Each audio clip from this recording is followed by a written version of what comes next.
Oi, tudo bem com vocês?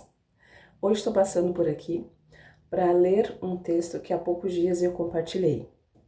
Ficou tocando forte no meu coração que eu deveria fazer um vídeo sobre este texto, que para mim ele faz refletir muitas coisas, né? De como a gente deve procurar viver o dia a dia, de como a gente deve procurar ser forte, de como a gente não deve se entregar a nenhum vício. Este texto em si fala apenas de um vício, tá? Mas existem muitos vícios, que se for listar aqui, a gente vai longe.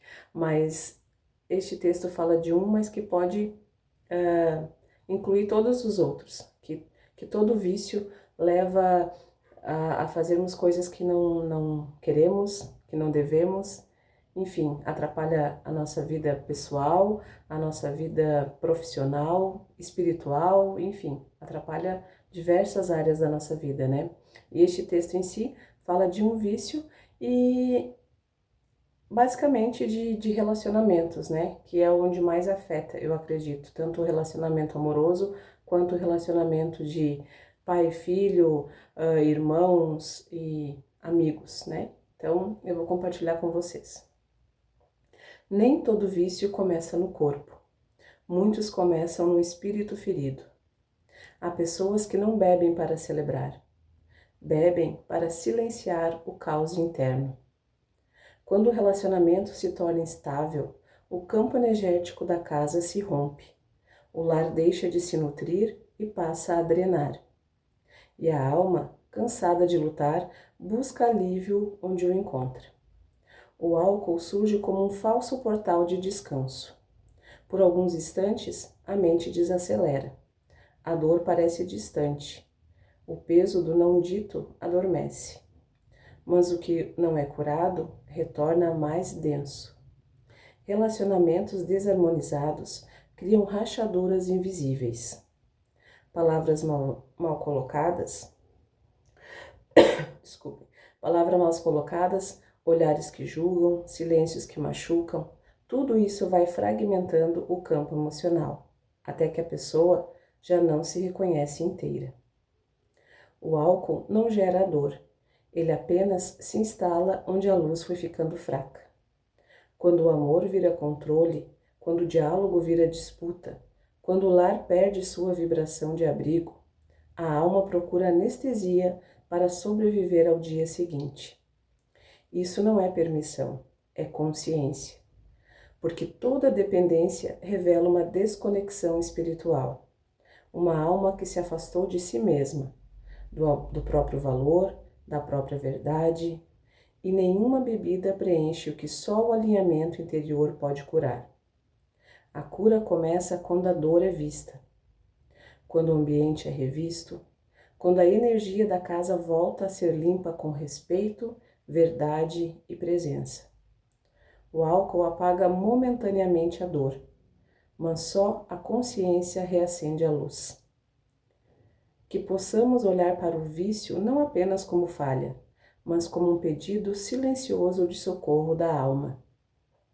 Porque onde há consciência, há possibilidade de cura. A verdade é que não podemos ceder a nenhum vício, nem ao do álcool, nem ao do ego disfarçado de espiritualidade. O álcool escraviza o corpo. O ego narcisista espiritual escraviza a consciência. Um foge da dor pela anestesia, o outro foge da própria sombra pela falsa luz. E ambos se afastam do mesmo lugar. O amor com verdade. Espiritualidade que não gera humildade não é cura. Sobriedade que não gera compaixão não é lucidez. Enquanto um precisa aprender a cuidar das próprias feridas sem se entorpecer, o outro precisa aprender que despertar não é se colocar acima, mas se colocar ao lado.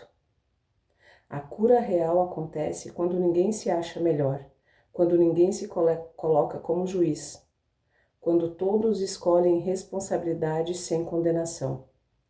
Porque vício é tudo aquilo que nos tira da presença, seja um copo na mão ou um ego inflado travestido de fé.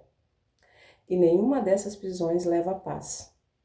A liberdade começa quando abandonamos tanto a bebida quanto a ilusão da superioridade espiritual.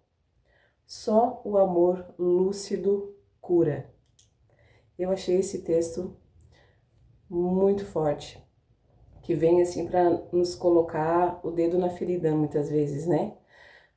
Nos tirar da zona de conforto, porque é muito fácil a gente apontar o dedo para a pessoa que tem algum tipo de vício, né? Aqui fala especificamente de um, mas como eu disse lá no início, tem muitos outros.